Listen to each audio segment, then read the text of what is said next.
पढ़ा था, क्लियर है सब? रिवाइज किया था घर जाके?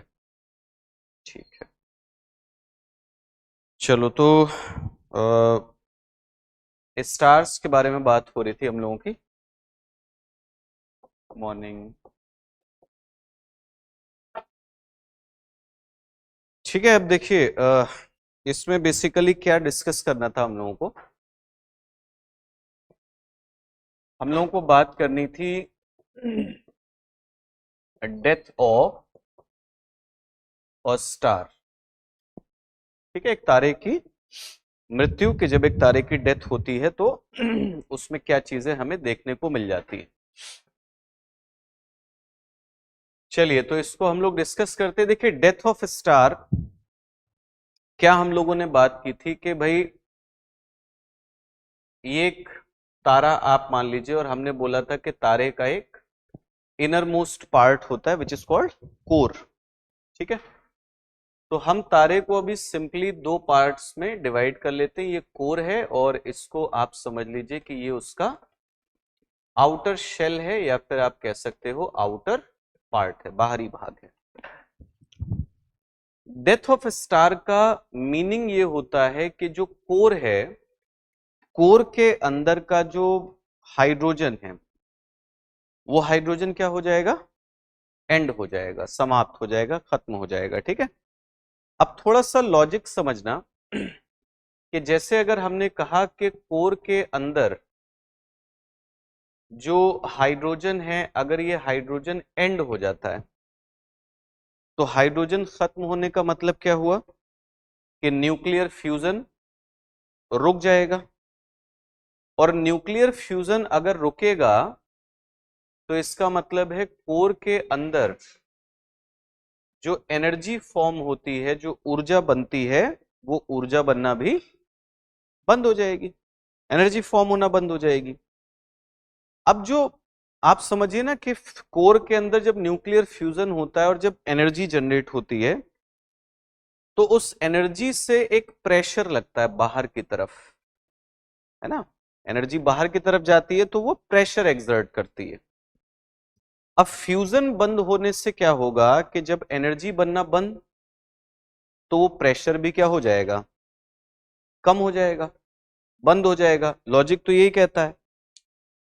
जब ये एनर्जी बनना बंद होती है तो हमें एक चीज देखने को मिलती है कि स्टार का जो कोर है ये आउटवर्ड प्रेशर लगाना बंद कर देता है। और जब ये आउटवर्ड प्रेशर लगाना बंद करता है सो इनिशियली तारे के अंदर क्या होगा? कॉन्ट्रैक्शन।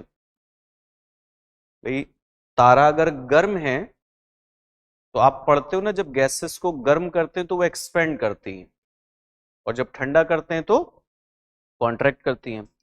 तो तारे के अंदर जब एनर्जी जनरेशन बंद होगा तो उस एनर्जी जनरेशन बंद होने से हमें क्या देखने को मिलेगा? कॉन्ट्रैक्शन देखने को मिलेगा। मतलब शुरुआती जो चीजें हैं वो ये हैं। अब हम इसे नोट कैसे करेंगे, साथ ही साथ आप लोग नोट भी करते चलेंगे। देखो पहला पॉइंट जो आएगा वो क्या आएगा? आप लिखोगे end of hydrogen present in core.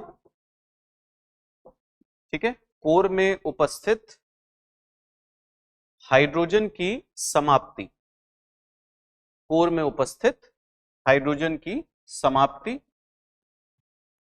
जब हाइड्रोजन समाप्त हो जाएगा तो इससे आप लिखोगे nuclear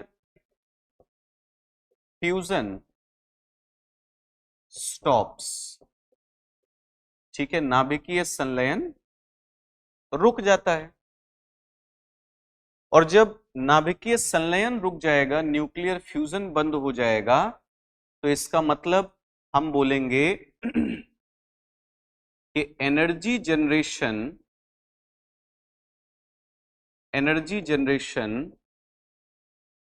stops and star began to contract.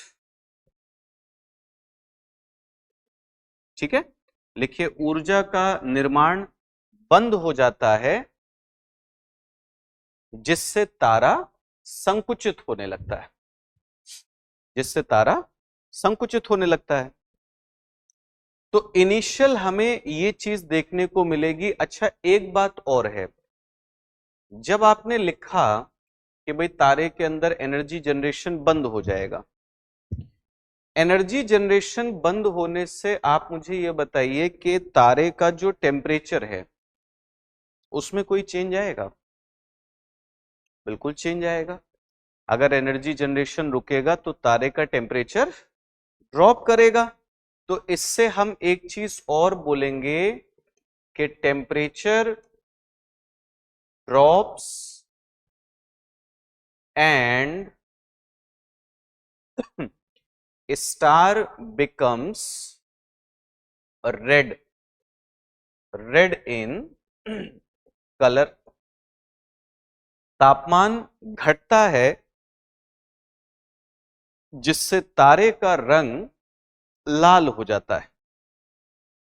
ठीक है, क्योंकि आपको मैंने बताया था कि जो सबसे ठंडे तारे होते हैं उनका कलर कौन सा होता है? रेड कलर होता है।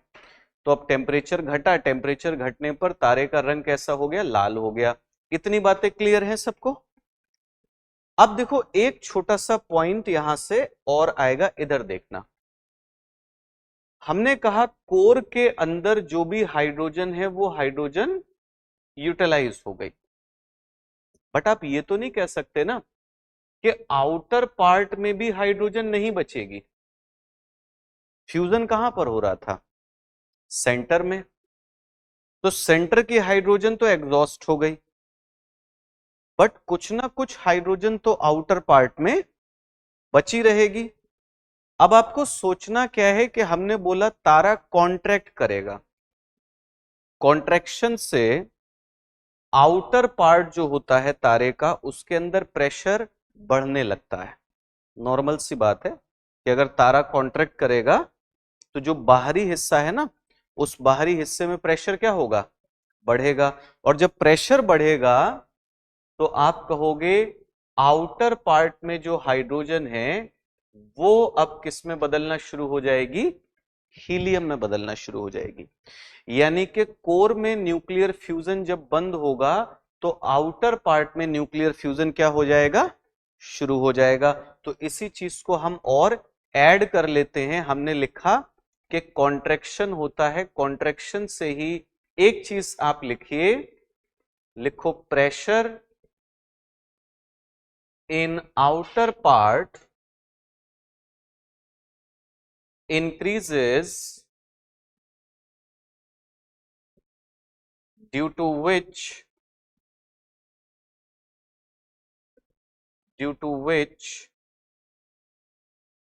fusion starts in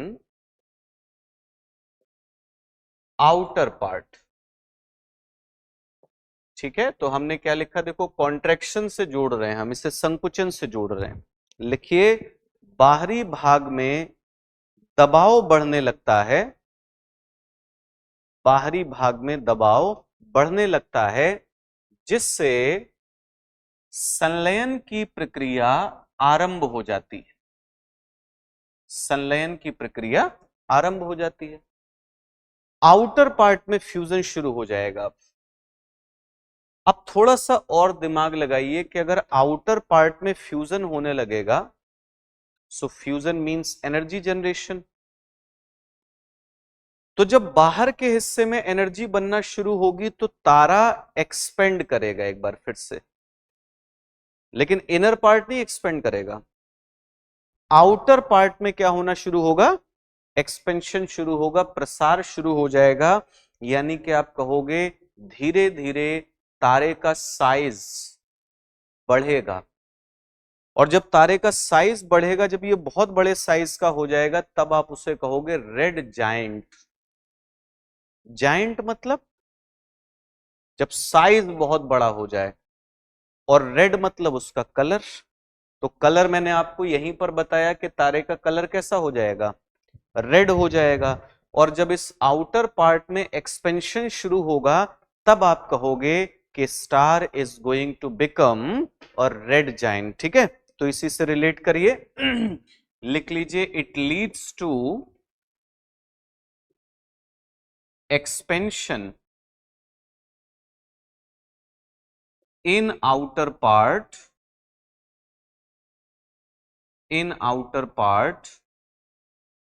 due to which star becomes or red giant, star becomes और रेड जाइंट। ठीक है, लिखिए इससे बाहरी भाग में प्रसार होता है, इससे बाहरी भाग में प्रसार होता है जिससे तारा लाल दानव में परिवर्तित हो जाता है। आउटर पार्ट कोर, हाँ ठीक है, जिससे तारा लाल दानव में परिवर्तित हो जाता है। तो अब देखो, आपने पहली स्टेज पढ़ ली, यहां तक आपने पढ़ा दैट हाउ और dying star is going to become और रेड जाइंट। तो रेड जाइंट का मीनिंग क्या होता है, क्लियर है? रेड जाइंट कैसे फॉर्म होता है, क्लियर है? अब देखो, जैसे हम अपने सन की बात करें, भाई हमारा सन भी एक स्टार है, एक ना एक दिन इसका भी एंड होना है। तो सन के बारे में हमें ये चीज देखने को मिलती है कि सूर्य जो है वो जब एक्सपेंड करना शुरू करेगा ना, तो ये पहले मरकरी को एनगल्फ करेगा, फिर वीनस को, फिर अर्थ को, और बोला जाता है कि हमारे सन का एक्सपेंशन मार्स तक होगा। यानी कि अंदर के जितने भी प्लैनेट्स हैं ना, जब ये बड़ा होना शुरू होगा तो अंदर के सारे प्लैनेट्स को एनगल्फ कर लेगा, सीधे तौर पर अपने अंदर समाहित कर लेगा। वो होगी रेड जाइंट स्टेज। ठीक, अब बात आती है कि व्हाट आफ्टर रेड जाइंट। जब एक तारा किसमें कन्वर्ट हो गया, रेड जाइंट में, लाल दानव में, इसके आगे हमें यह चीज देखने को मिलती है कि जब तारे के अंदर ओवर एक्सपेंशन हो जाएगा, भाई तारा लगातार फैलता जा रहा है, उसमें एक्सपेंशन होता जा रहा है, जब ओवर एक्सपेंशन हो जाएगा तब तारे के अंदर एक एक्सप्लोजन होता है, एक विस्फोट होता है। और उसी एक्सप्लोजन को आप क्या कहोगे? अगर वो लो इंटेंसिटी का है so you will say Nova explosion, और अगर बहुत ज्यादा इंटेंसिटी का एक्सप्लोजन है तो हम क्या कहेंगे? Supernova explosion. तो रेड जाइंट के अंदर क्या लिखेंगे आप लोग? लिखिए over expansion, over expansion leads to an explosion. अत्यधिक प्रसार से एक विस्फोट होता है, अत्यधिक प्रसार से एक विस्फोट होता है, और इसको हम दो कैटेगरीज में डिवाइड कर लेते हैं। लिख लीजिए less intense explosion, less intense explosion is called nova explosion. Nova explosion, कम तीव्रता का विस्फोट नोवा विस्फोट कहलाता है। कम तीव्रता का विस्फोट नोवा विस्फोट कहलाता है। और दूसरा क्या लिखोगे? हाईली इंटेंस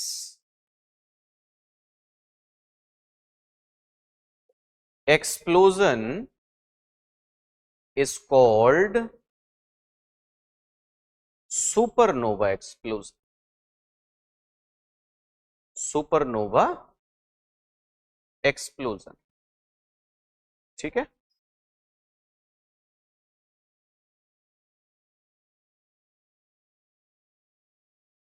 बाहर का टेम्परेचर ही इंक्रीज होता है क्योंकि फ्यूजन जो है बाहरी हिस्से में शुरू हो रहा है। तो अगर बाहर का टेम्परेचर बढ़ना शुरू होगा तो एक लिमिट तक तो तारा उसे टॉलरेट कर सकता है, बट जब टेम्परेचर बहुत ज्यादा हो जाएगा तब क्या देखने को मिलेगा आपको? एक्सप्लोजन देखने को मिलेगा। ठीक है, तो हमने लिखा अधिक तीव्रता का विस्फोट सुपरनोवा विस्फोट कहलाता है। दो चीजें मिल गई हमें, नोवा एक्सप्लोजन या फिर सुपरनोवा एक्सप्लोजन। अब बात ये आती है कि ये जो दोनों एक्सप्लोजन हुए, चाहे नोवा हो या सुपरनोवा हो, पॉइंट आता है what is going to be the result of these explosions.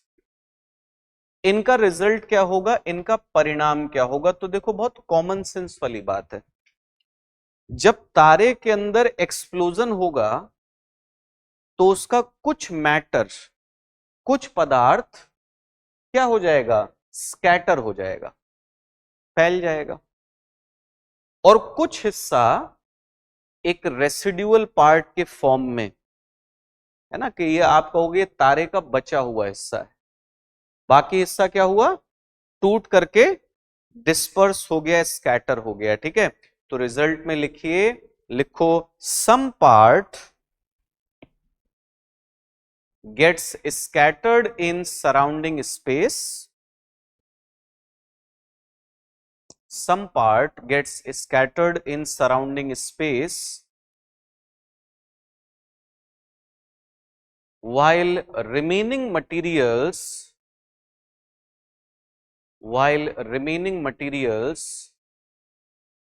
attain the form of a residual body, attain the form of a residual body। लिखिए तारे का कुछ पदार्थ आसपास के अंतरिक्ष में फैल जाता है, तारे का कुछ पदार्थ आसपास के अंतरिक्ष में फैल जाता है, जबकि शेष पदार्थ एक अवशिष्ट पिंड का रूप धारण कर लेते हैं, एक अवशिष्ट पिंड का रूप धारण कर लेते हैं। क्लियर है बात यहां तक? अब देखो यहीं से चीज आती है कि तारे के अंदर जब एक्सप्लोजन हुआ तो अब बनेगा क्या? Whether it is going to form white dwarf और न्यूट्रॉन स्टार और ब्लैक होल। लेकिन यहां पर एक चीज आती है, अब वो क्या है? तो उसे हम कहते हैं चंद्रशेखर लिमिट। ठीक है, चंद्रशेखर सीमा।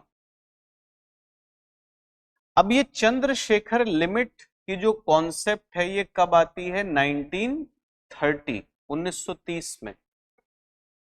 कौन देता है ये कॉन्सेप्ट? तो ये कॉन्सेप्ट दी जाती है सुब्रमण्यम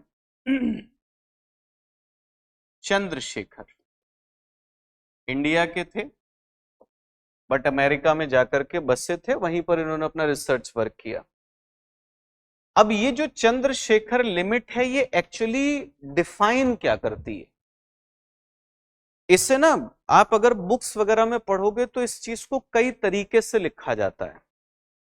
एक तरीका आप ये कह सकते हो कि चंद्रशेखर लिमिट बेसिकली हमें ये बताती है कि किस प्रकार का तारा किस टाइप के एंड प्रोडक्ट को प्रोड्यूस करता है। ठीक है, जैसे ये तारों को ना 3 कैटेगरीज में डिवाइड करती है, स्मॉल, मीडियम एंड लार्ज। किसके बेसिस पर? उनके मास के बेसिस पर। ठीक है, तो ये तारों के मास को रिलेट करता है किससे?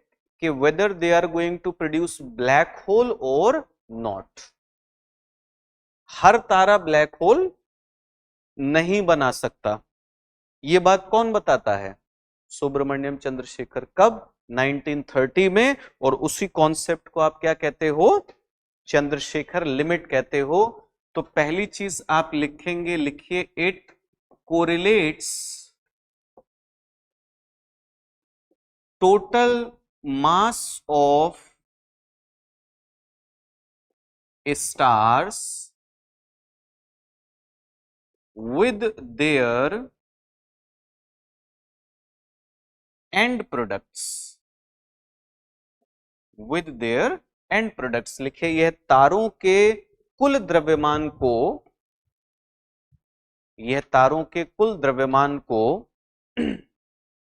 उनके अंतिम उत्पाद के साथ जोड़ती है, उनके अंतिम उत्पाद के साथ जोड़ती है।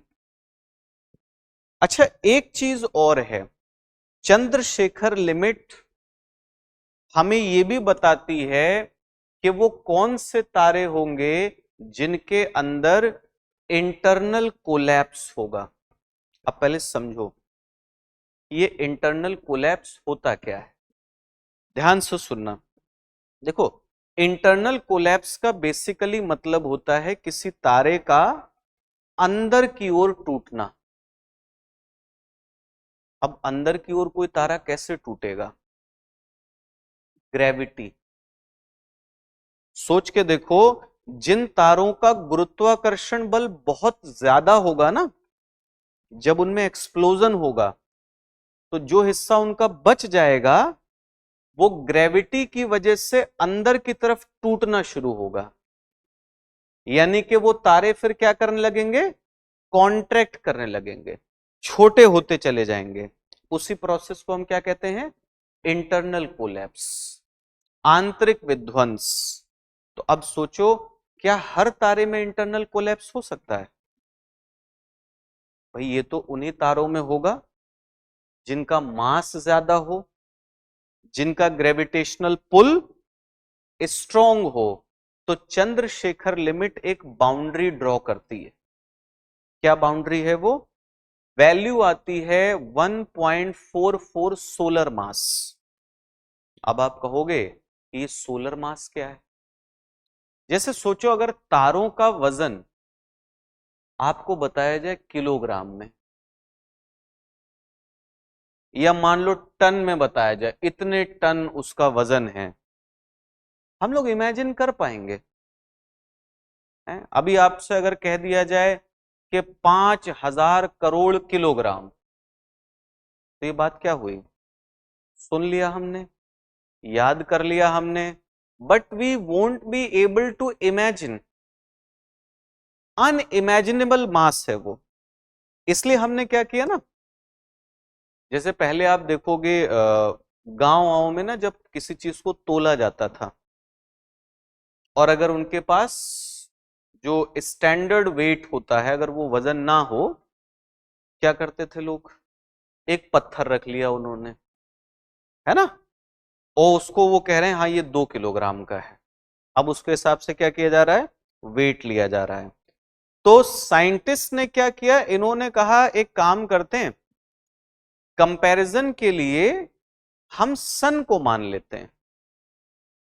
अब जैसे मैं कहूं कि भाई एक तारा है and the total mass of that star is 3 solar mass. So what is 3 solar mass? 1 solar mass is total mass of the sun. कि हमारे सूरज का जितना द्रव्यमान है वो क्या हुआ? 1 solar mass. 3 solar mass is 3 times of total mass of the sun. कि जितना भारी सूरज है उससे 3 गुना भारी होगा वो। बात समझ में आई? तो चंद्रशेखर लिमिट की जो वैल्यू है, आपसे कभी भी पूछा जाए what is the value of Chandrasekhar limit, it is 1.44 solar mass. Note it down. Okay, what is the value of Chandrasekhar limit? It is 1.44 solar mass, 1.44 सौर्य द्रव्यमान है। And if you want to note, so note it down that 1 solar mass is equal to total mass of the sun. एक सौर द्रव्यमान किसके बराबर होता है? सूर्य के कुल द्रव्यमान के बराबर। ठीक है, सूर्य के कुल द्रव्यमान के बराबर होगा। तो चंद्रशेखर लिमिट की वैल्यू है 1.44 सोलर मास। अब अगली बात सुनो, चंद्रशेखर लिमिट ये कहती है कि जितने भी तारे ऐसे होंगे जिनका टोटल मास 1.44 सोलर मास से ज्यादा हो, उन सभी के अंदर आपको इंटरनल कोलैप्स देखने को मिलेगा। यानी कि जब उनमें सुपरनोवा एक्सप्लोजन होगा ना, तो उनका जो रेसिडुअल पार्ट होगा, okay, it is going to collapse under the influence of gravity. उनकी अपनी ग्रेविटी के इन्फ्लुएंस में वो क्या करेंगे? टूटने लगेंगे, कॉन्ट्रैक्ट होने लगेंगे, संकुचित होने लगेंगे। और वैल्यू क्या है? 1.44 सोलर मास। तो यहीं पर लिख लीजिए, लिखो all the stars, all the stars having total mass of more than 1.44 solar mass, 1.44 solar mass crumble under the influence of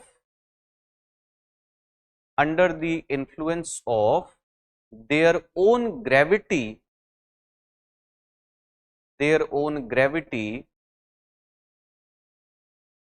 and it is called internal collapse,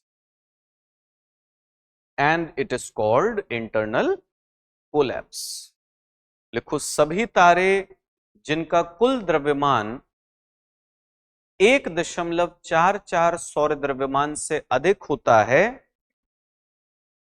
वे अपने गुरुत्वाकर्षण के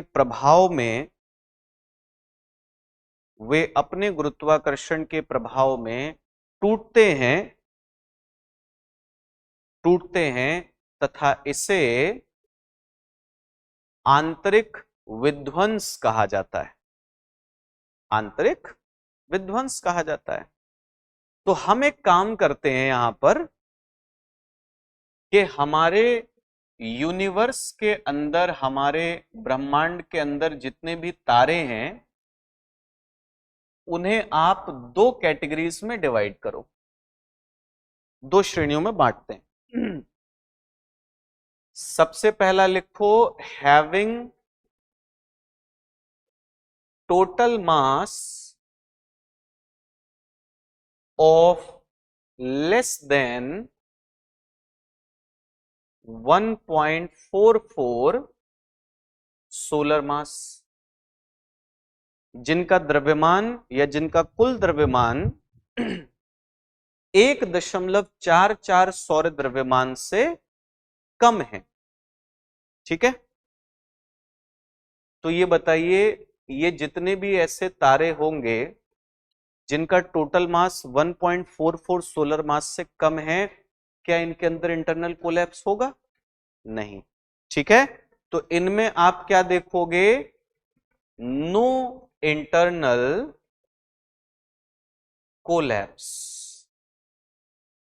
आंतरिक विध्वंस नहीं होता, आंतरिक विध्वंस नहीं होता है। तो अब सवाल आता है कि ये तारे क्या बनाएंगे?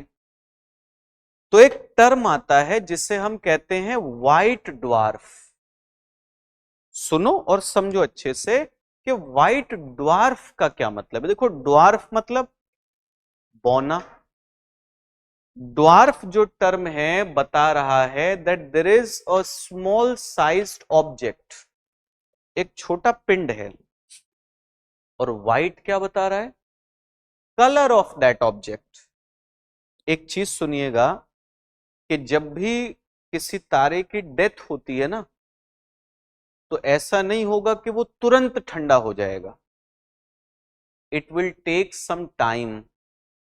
सो initially when a small sized star dies, so it gets converted into a dwarf which keeps on emitting light for some time.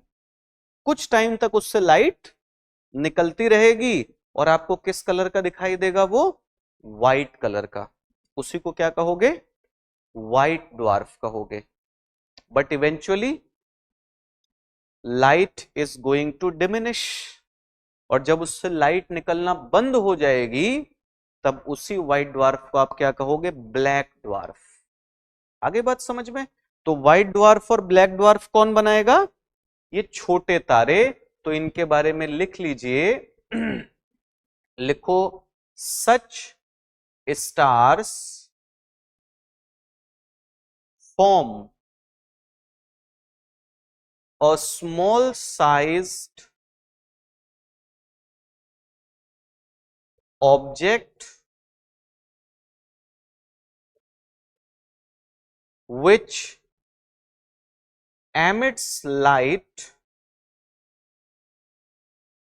and is called white dwarf. लिखो, ऐसे तारे एक छोटे आकार के पिंड का निर्माण करते हैं जो प्रकाश उत्पन्न करता है तथा श्वेत Vaman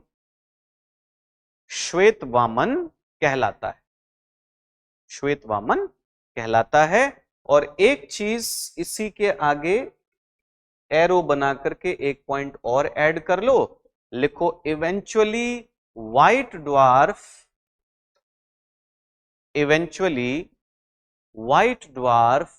stops emitting light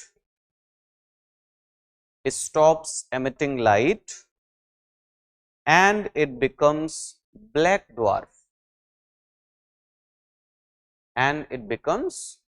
dwarf. लिखो, समय के साथ श्वेत वामन प्रकाश उत्पन्न करना बंद कर देता है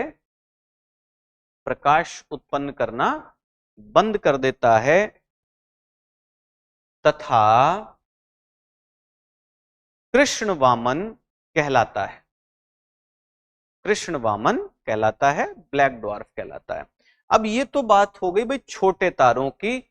अब आते हैं उन तारों के बारे में बात करते हैं जो कि बड़े हैं. तो लिखिए, having total mass of more than 1.44 solar मास. ठीक है, लिखिए, जिनका कुल द्रव्यमान 1.44 सौर द्रव्यमान से अधिक होता है. जिनका कुल द्रव्यमान 1.44 सौर द्रव्यमान से अधिक होता है. तो मैंने आपको बताया कि भाई इनका अगर मास ज्यादा है तो इनकी ग्रेविटी स्ट्रांग होगी, और ग्रेविटी स्ट्रांग होगी तो उसी की वजह से इन तारों में क्या देखने को मिलेगा? Internal collapse. तो लिखिए, they experience internal collapse due to strong gravity.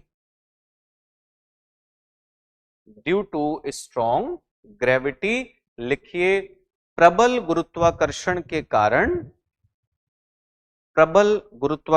के कारण इनमें आंतरिक विध्वंस होता है. अब यहां से चीजें शुरू होंगी कि भाई इनके अंदर इंटरनल कोलैप्स अगर हुआ तो उसका रिजल्ट क्या होगा समझना अच्छे से। देखो, इंटरनल कोलैप्स की अगर आप आउटकम्स पर जाओगे, इसके परिणाम क्या, तो मैंने आपको बताया, देखो इंटरनल कोलैप्स का मतलब है अंदर की तरफ टूटना। तो इसका मतलब है पहली चीज होगी कि तारे का जो वॉल्यूम है वो क्या होता जाएगा, कम होता जाएगा। वॉल्यूम कम होने के साथ साथ डेंसिटी में क्या फर्क आएगा, जब आप सेम मैटर को कंप्रेस करोगे ना, so gravity is going to increase, गुरुत्वाकर्षण बल बढ़ेगा।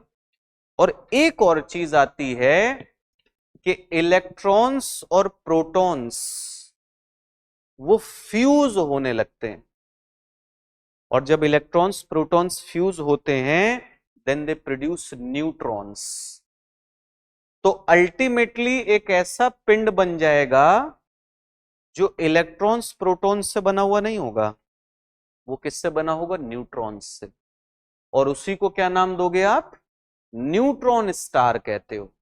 तो न्यूट्रॉन तारा क्या है, जो किससे बना हो, न्यूट्रॉन से बना हो, जो कैसे बनेगा, इंटरनल कोलैप्स से बनेगा। तो आउटकम्स क्या होंगी, लिखिए लिखो, कॉन्ट्रैक्शन इन वॉल्यूम, आयतन में संकुचन। दूसरा लिखेंगे इंक्रीज इन डेंसिटी, घनत्व में वृद्धि। और तीसरा लिखिए fusion of electrons and protons into neutrons. Electrons तथा प्रोटॉन्स का न्यूट्रॉन्स में संलयन, ठीक है, इलेक्ट्रॉन्स तथा प्रोटॉन्स का न्यूट्रॉन्स में संलयन।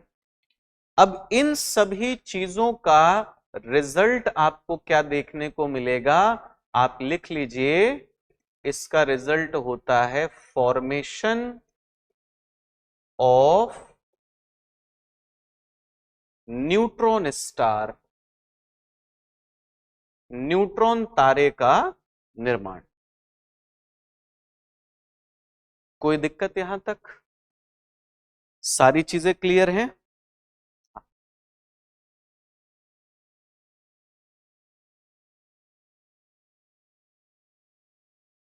देखो, हम यहां पर एनर्जी की बात नहीं कर रहे, ठीक है। ये बेसिकली टॉपिक क्या चल रहा है, ये चल रहा है कि जब किसी स्टार की डेथ हो जाती है। अब डेथ होने का मतलब होता है कि तारे के अंदर जो न्यूक्लियर फ्यूजन है वो रुक गया, ठीक है, हाइड्रोजन खत्म हो गया, न्यूक्लियर फ्यूजन रुक गया। तो कोर में जो एनर्जी जनरेशन नॉर्मली होता है वो अब नहीं हो रहा है, ठीक। अब ये जो आप कोलैप्स समझ रहे हो ना, it is not because of energy, it is because of gravity. जैसे एक चीज समझो, हमारी अर्थ सरफेस पर जो भी चीजें हैं उसे ग्रेविटी किधर खींचती है, टुवर्ड्स द सेंटर, ठीक है।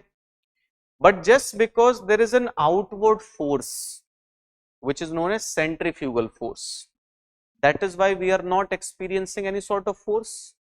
बट सोचो सेंट्रीफ्यूगल फोर्स अगर लगना बंद हो जाए तो ग्रेविटी चीजों को किधर खींचेगी, अंदर की तरफ। सेम चीज है कि जब एक स्टार के अंदर न्यूक्लियर फ्यूजन बंद हो जाएगा तो ग्रेविटी कैसे काम करना शुरू करेगी, वो मटेरियल्स को अंदर की तरफ अट्रैक्ट करेगी, और उसी से क्या होगा, इंटरनल कोलैप्स होगा। But when gravitational force is strong, ठीक है, ये चीज पढ़ रहे हैं, क्लियर है अभी।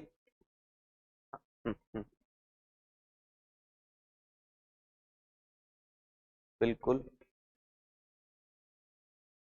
हाँ हाँ। सन के अंदर सन का जो फ्यूचर है, सन का फ्यूचर किस कैटेगरी में आएगा, सन का फ्यूचर आएगा आपका, ये जो इधर वाली चीज पढ़ रहे हो ना आप, ये वाला, सन आगे जाकर के न्यूट्रॉन स्टार नहीं बन सकता।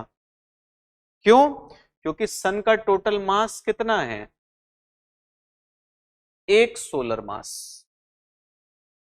और ये चंद्रशेखर लिमिट के अंदर आता है। तो अगर ये चंद्रशेखर लिमिट के अंदर आ रहा है तो इसकी ग्रेविटी इतनी स्ट्रांग नहीं होगी जो कि इंटरनल कोलैप्स करा पाए, तो इससे न्यूट्रॉन स्टार नहीं बनेगा। सन हमारा लास्ट में जाकर के क्या बनाएगा? व्हाइट ड्वार्फ बनाएगा। ठीक है, और वही व्हाइट ड्वार्फ आगे जाके क्या बन जाएगा? Black dwarf. ठीक है, तो कभी भी सन के बारे में क्वेश्चन हो तो आप बोलेंगे कि सन इस कैटेगरी में आने वाला स्टार है, वो इस कैटेगरी में नहीं आएगा क्योंकि उसका मास 1.44 सोलर मास से ज्यादा नहीं। क्लियर है बात? ठीक है, चलो अच्छा।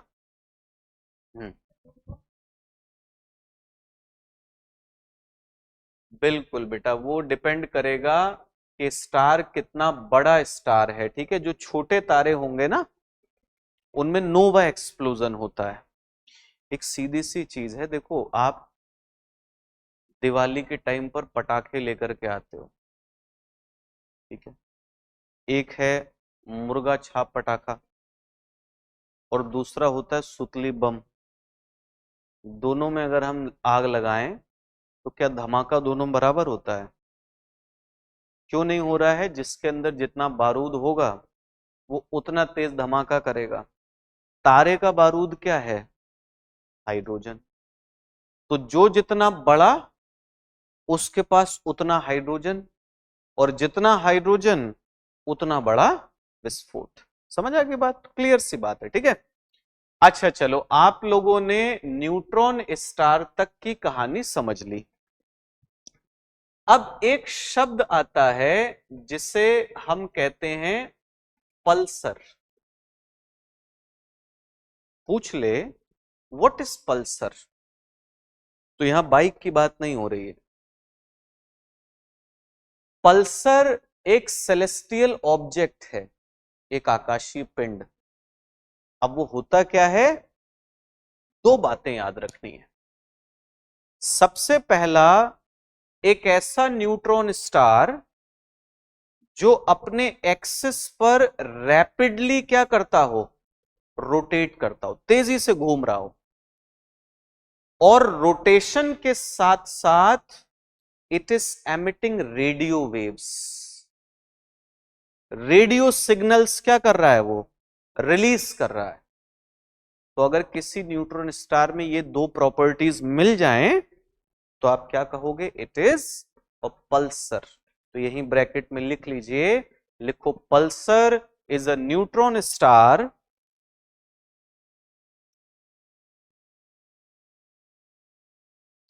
which is rapidly rotating on its axis, which is rapidly rotating on its axis and emitting radio waves. Neutron तारा यदि अपने अक्ष पर तीव्रता से घूर्णन करता हो, तीव्रता से घूर्णन करता हो तथा रेडियो तरंगों का उत्सर्जन करता हो, तब उसे पल्सर कहा जाता है। तब उसे पल्सर कहा जाता है। ठीक है बात? चलो, यहां तक हम लोगों ने समझ लिया कि भाई न्यूट्रॉन तारा बन जाएगा। अब इसके आगे क्या है? अब एक और कंडीशन आ जाती है कि अगर तारे का टोटल मास कितना हो? मोर देन 3 सोलर मास। अभी आप कितना पढ़ रहे थे? मोर देन 1.44 सोलर मास। मगर एक और कैटेगरी आएगी कि अगर 3 सोलर मास से भी ज्यादा है तो ये जो कोलैप्स है ना, ये न्यूट्रॉन स्टार पर आकर के भी नहीं रुकेगा। इट विल कंटिन्यू, ये लगातार कॉन्ट्रैक्शन होता जाएगा और लास्ट में जाकर के एक ऐसा ऑब्जेक्ट बनेगा which is going to have infinite density, and that is black hole. Black hole हम क्या कहते हैं? आप लोग पढ़ते होंगे ब्लैक होल की तरफ अगर लाइट भी जाए तो वापस नहीं आती। ऐसा क्यों? क्योंकि उसका अट्रैक्शन इतना ज्यादा है ना कि उसकी तरफ कोई भी ऑब्जेक्ट गया तो वापस आने की कोई चांस नहीं है। तो सवाल आता है इतना ज्यादा अट्रैक्शन कैसे? लॉजिक क्या है उसके पीछे?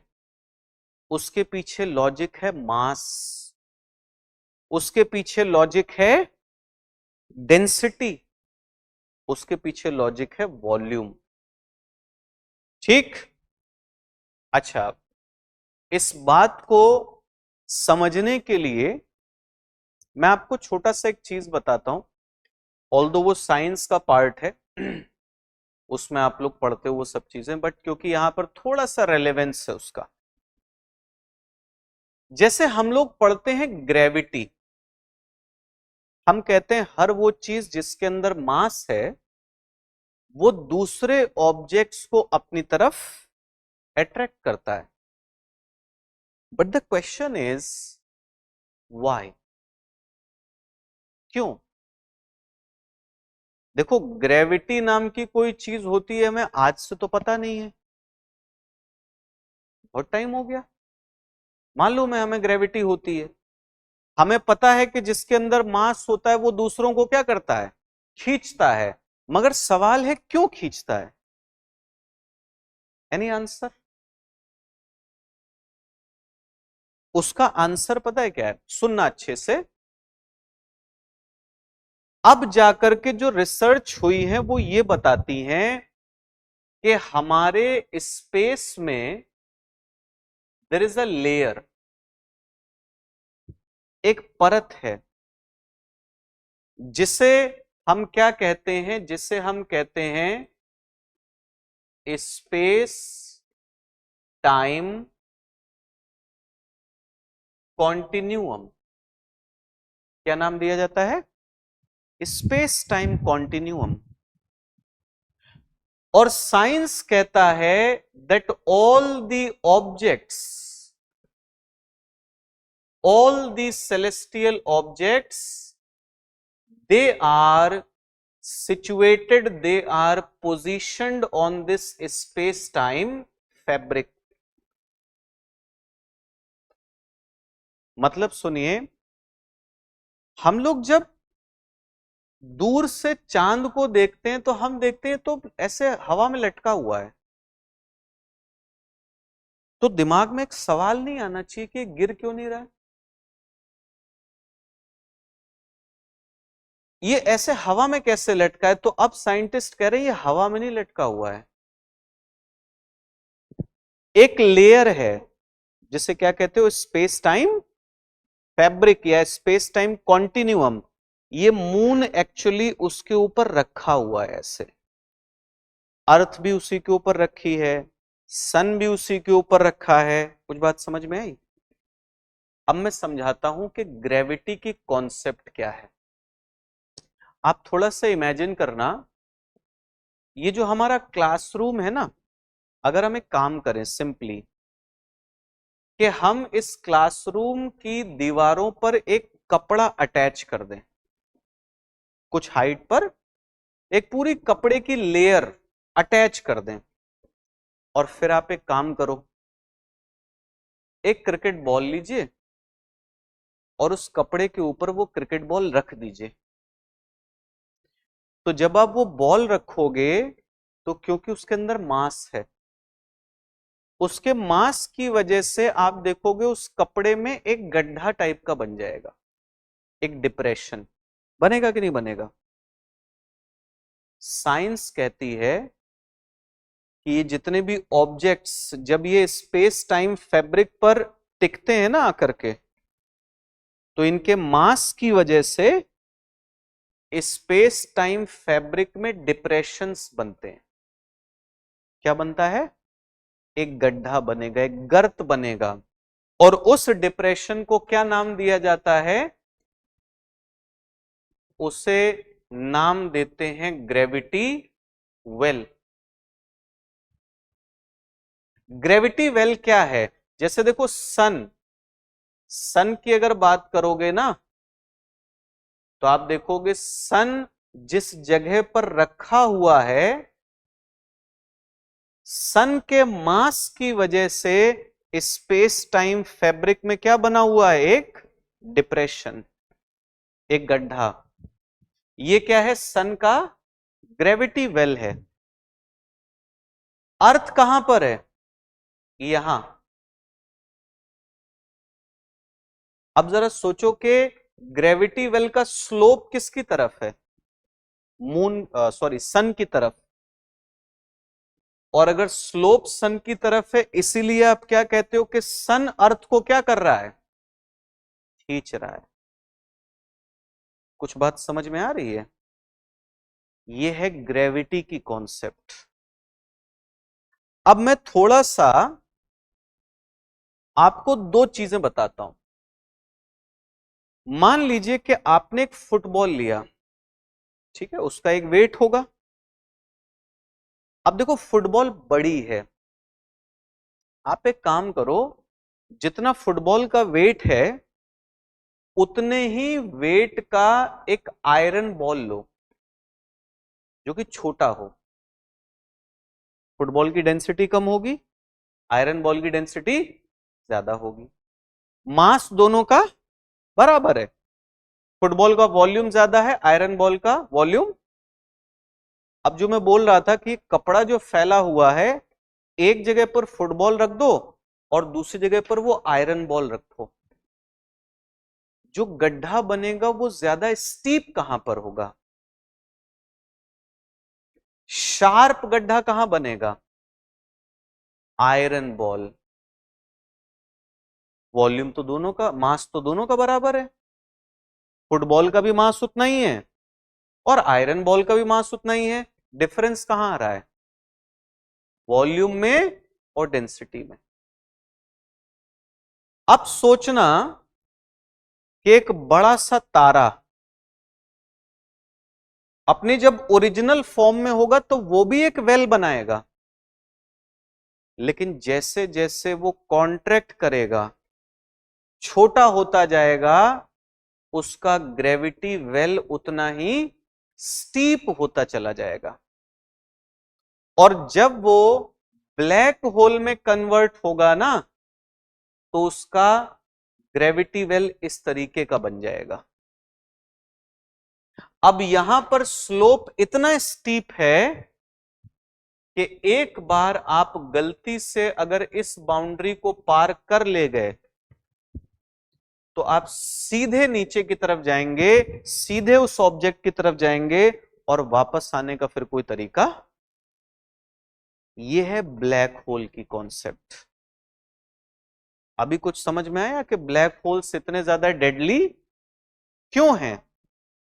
तो अब हम चलते हैं इस बात पर कि भाई न्यूट्रॉन स्टार के आगे क्या लिखिए? If total mass is more than 3 solar मास,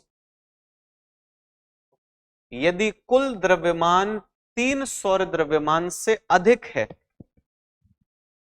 यदि कुल द्रव्यमान 3 सौर द्रव्यमान से अधिक है,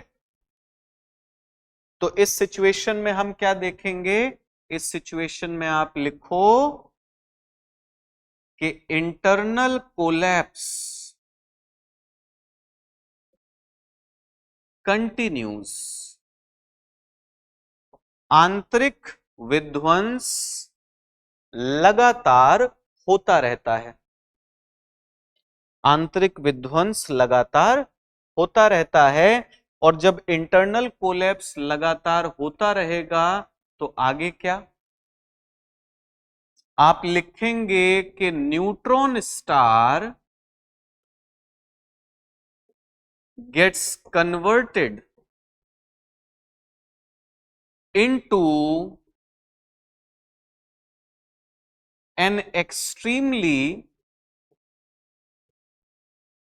small and dense object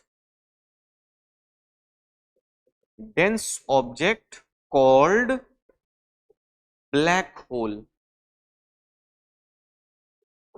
लिखो, न्यूट्रॉन तारा एक अत्यधिक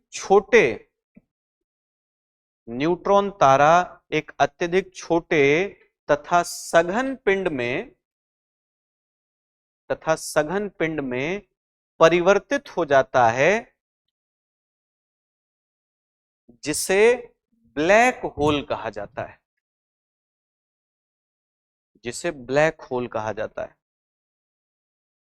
तो समझ में आ गया कि हर एक तारा ब्लैक होल नहीं बनाता है।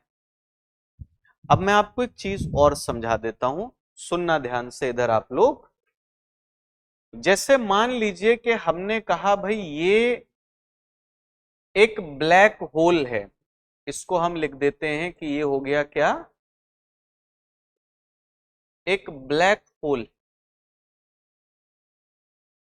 पहली बात आपको ये ध्यान रखनी है कि ब्लैक होल का जो इनर मोस्ट पार्ट होगा, सबसे अंदर का हिस्सा, या फिर आप कहोगे सेंटर, केंद्र, उसे क्या नाम देते हैं? उसे कहा जाता है सिंगुलैरिटी। क्या कहते हैं? सिंगुलैरिटी। ये सवाल पूछा जा सकता है कि सिंगुलैरिटी क्या होती है। So singularity is simply the inner most part और the centre of black hole. एक और चीज होगी कि ब्लैक होल के चारों तरफ आपको एक बाउंड्री मिलेगी। इस बाउंड्री के अगर आप बाहर हो तो कोई दिक्कत नहीं है, बट जैसे ही आप इस बाउंड्री को पार कर लोगे, ब्लैक होल क्या कर लेगा? अट्रैक्ट कर लेगा। यानी कि आप कह सकते हो इसे, ये है outer most boundary of attractional pull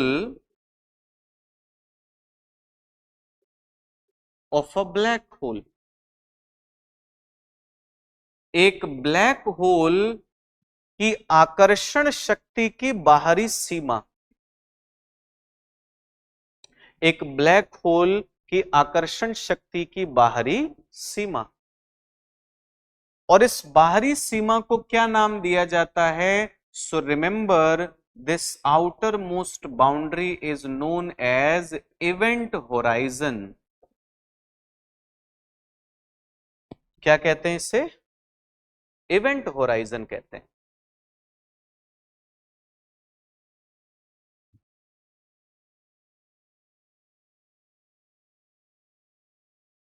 नहीं देखो, जा नहीं सकते। पहले क्या होता था ना, हम लोग जो टेलीस्कोप्स यूज करते थे वो लाइट वेव्स को डिटेक्ट करने वाले होते थे। अब अगर लाइट वेव्स को डिटेक्ट आप कर रहे हो, so simply black hole is not radiating any sort of light, तो आपको नहीं पता चलेगा ब्लैक होल कहां पर है और उसका सेंटर कहां पर है। बट फिर हमने अलग टाइप के टेलीस्कोप्स डेवलप किए हैं जो रेडियो वेव्स वगैरह को डिटेक्ट करते हैं, है ना।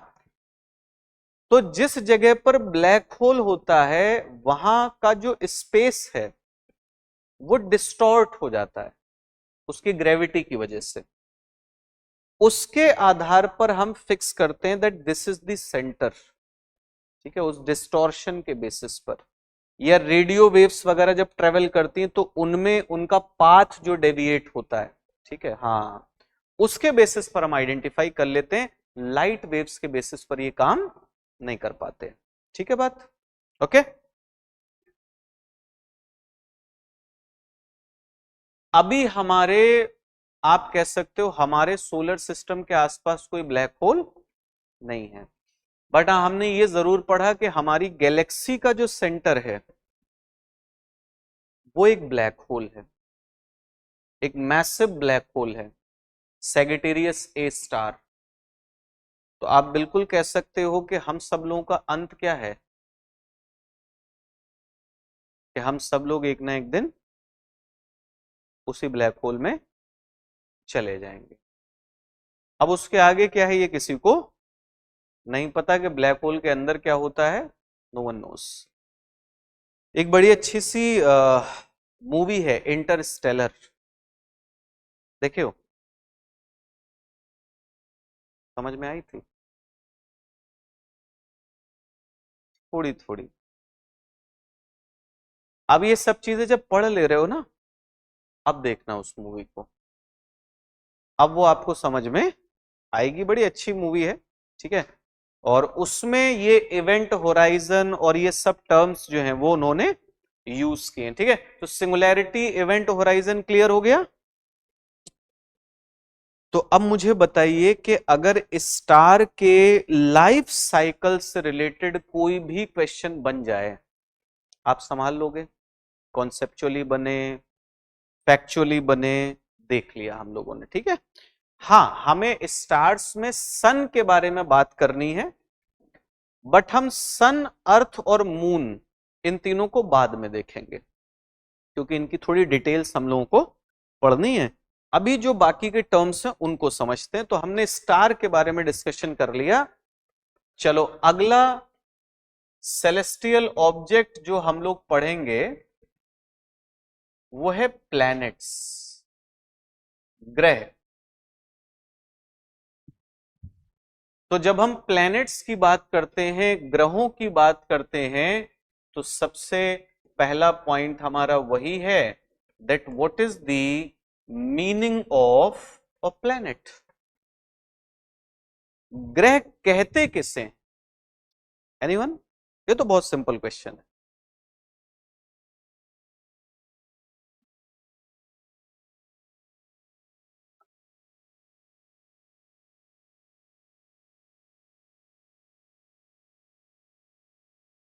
जिसके अराउंड सैटेलाइट्स हो। Mercury and Venus are not having any satellite.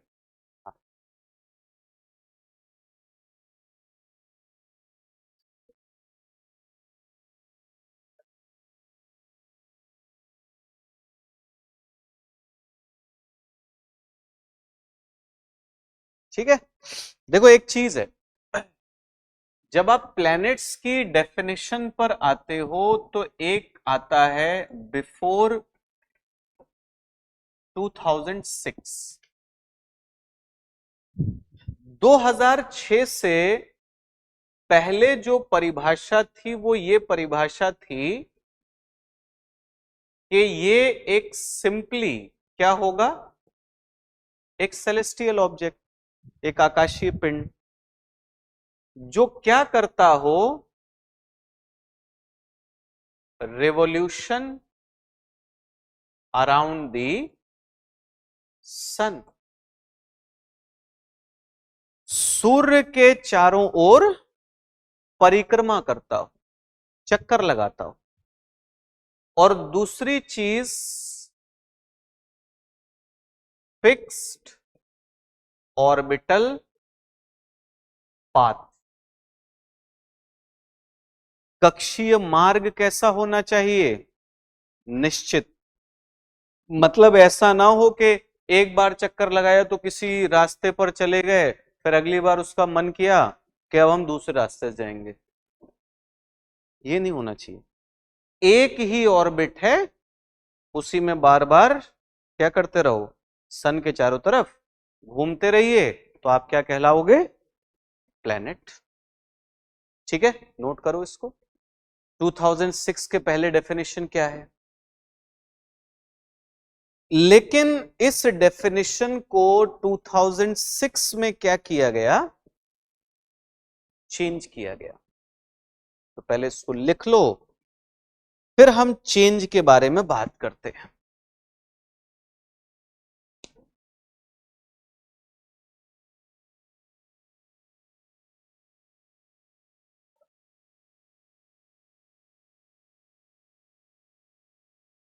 दो चीजें हैं, रेवोल्यूशन अराउंड द सन और फिक्स्ड ऑर्बिटल पाथ, सूर्य का परिक्रमण और निश्चित कक्षीय मार्ग। अब बात आती है कि चेंज क्या होता है, 2006 में क्या बदलाव आता है। तो पहला पॉइंट लिखिए कि इन 2006 international astronomical union changed the definition। 2006 में अंतरराष्ट्रीय खगोल शास्त्रीय संघ ने परिभाषा को परिवर्तित किया, बदला। तो पहला सवाल तो यह है कि भाई प्लैनेट्स की बात कोई आज से तो चल नहीं रही है, ये बात चल रही है ग्रीक रोमन्स के टाइम से। जब रोमन एम्पायर हुआ करता था उस टाइम पर ग्रीक फिलोसोफर्स जैसे टॉलमी है, एरिस्टोटल है, ठीक है, ये सब लोग बात किया करते थे।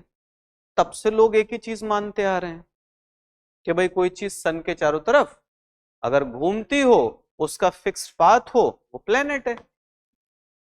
तो पहली बात तो यह है कि आखिर IAU को डेफिनेशन चेंज करने की जरूरत क्यों पड़ी। देखो नई डेफिनेशन क्या है ये तो मिलता है, but what was the need, जरूरत क्या थी। एनीवन?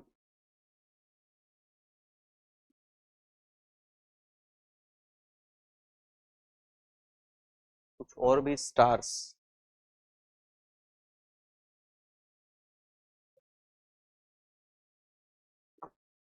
देखो हुआ यही that with the development of technology we started finding out so many objects, okay, which are revolving around the sun and they are maintaining a fixed orbit। तो अब बात ये आ गई क्या, तो फिर जितने मिलते जाएं सबको क्या डिक्लेयर करते जाओ, प्लैनेट्स हैं। तो फिर ये होगा हर कुछ साल पे एक नया प्लैनेट आपको मिलता चला जाएगा। That is why IAU decided to change the definition। अब डेफिनेशन में चेंज क्या आया, तो जब डेफिनेशन को चेंज की गई तो जो नई डेफिनेशन है, नई परिभाषा है, आप लिखेंगे न्यू डेफिनेशन इंक्लूड्स 3 कंडीशंस। नई परिभाषा में 3 दशाएं, 3 शर्तें सम्मिलित हैं। There are 3 conditions. अब वो 3 कंडीशंस कौन कौन सी हैं बात करते हैं। देखो सबसे पहली कंडीशन वही है जो पुरानी है, और पुरानी कंडीशन क्या थी,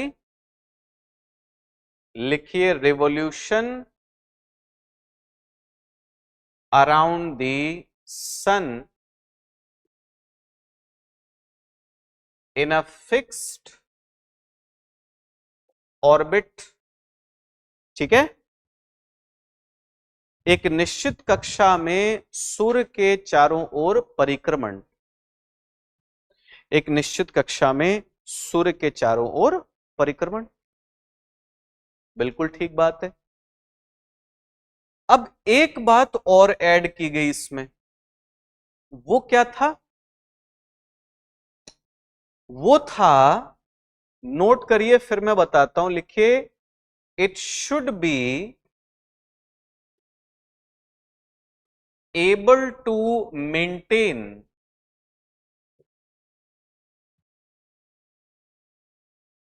हाइड्रोस्टैटिक इक्विलिब्रियम। लिखो वह पिंड जल स्थैतिक साम्यावस्था को बनाए रखने में समर्थ होना चाहिए। जल स्थैतिक साम्यावस्था को बनाए रखने में समर्थ होना चाहिए। अब बात आती है कि ये क्या चीज है।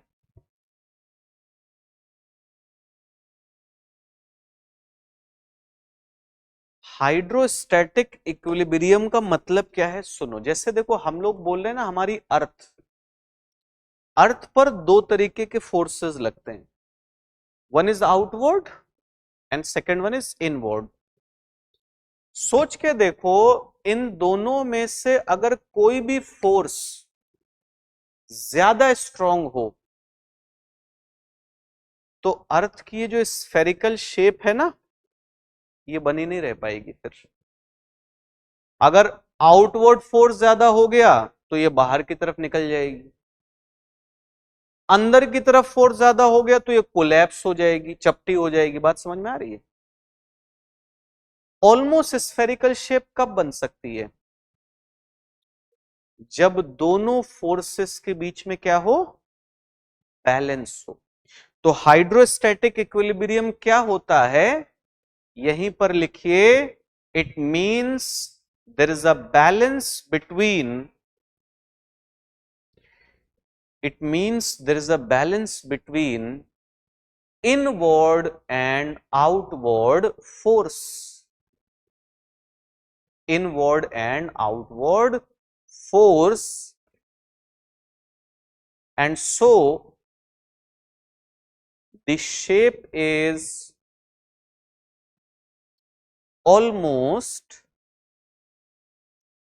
spherical, and so the shape is almost spherical। लिखो, इसका अर्थ है कि अंदर की ओर तथा बाहर की ओर लगने वाले बलों के बीच संतुलन है, के बीच संतुलन है, जिससे पिंड की आकृति लगभग गोलाकार है, लगभग गोलाकार है। मतलब ये हुआ कि केवल उन्हीं ऑब्जेक्ट्स को हम प्लैनेट्स मानेंगे विच आर ऑलमोस्ट स्फेरिकल। टेढ़े मेढ़े मुंह का कोई भी पिंड आकर के बोलेगा हमको प्लैनेट बना दो, तो हम नहीं बनाएंगे। उसके लिए शेप कैसी हो, ऑलमोस्ट स्फेरिकल। अब देखो, इसी से काफी सारे बाहर हो गए होंगे, क्योंकि मैं आपको एक चीज बताऊं, प्लूटो से जब आप आगे जाते हो ना, तो वहां पर एक पेटी मिलती है, कुइपर बेल्ट। जैसे आप पढ़ते हो ना एस्टेरॉइड्स बेल्ट, तो बात भाई एस्टेरॉइड्स बेल्ट में भी तो जितने भी ऑब्जेक्ट्स हैं वो किसका चक्कर लगा रहे हैं, तो उसमें भी जो बड़े बड़े हैं फिर उनको मान लो प्लैनेट्स हैं।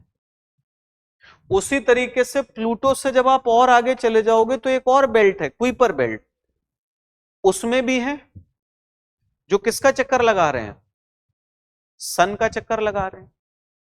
जैसे वहां पर अगर आप देखोगे तो आपको मेक मिलेगा, होमिया मिलेगा, ठीक है, एरिस मिल जाएगा।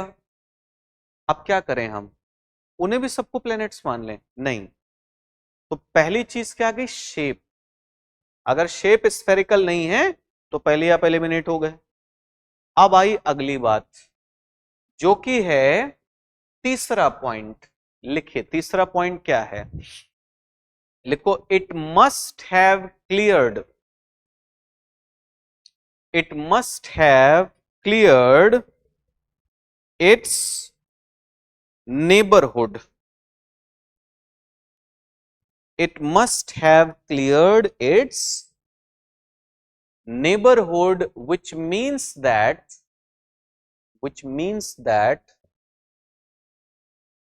it should be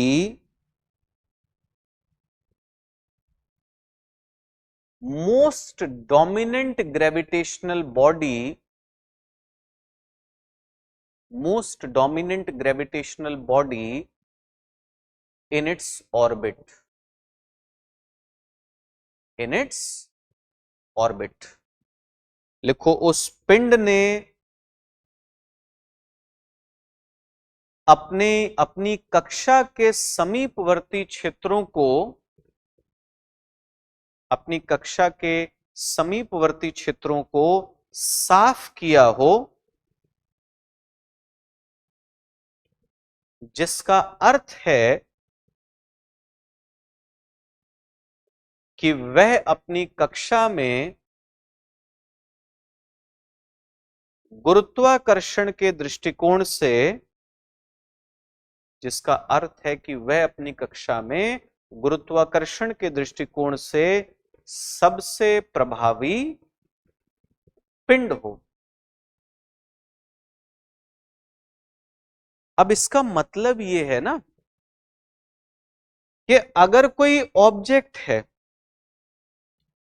और जिस जोन में वो सन के चारों तरफ घूमता है ना, अगर उसी जगह पर ढेर सारे चट्टानों के टुकड़े हैं जो उसके साथ साथ चल रहे हैं,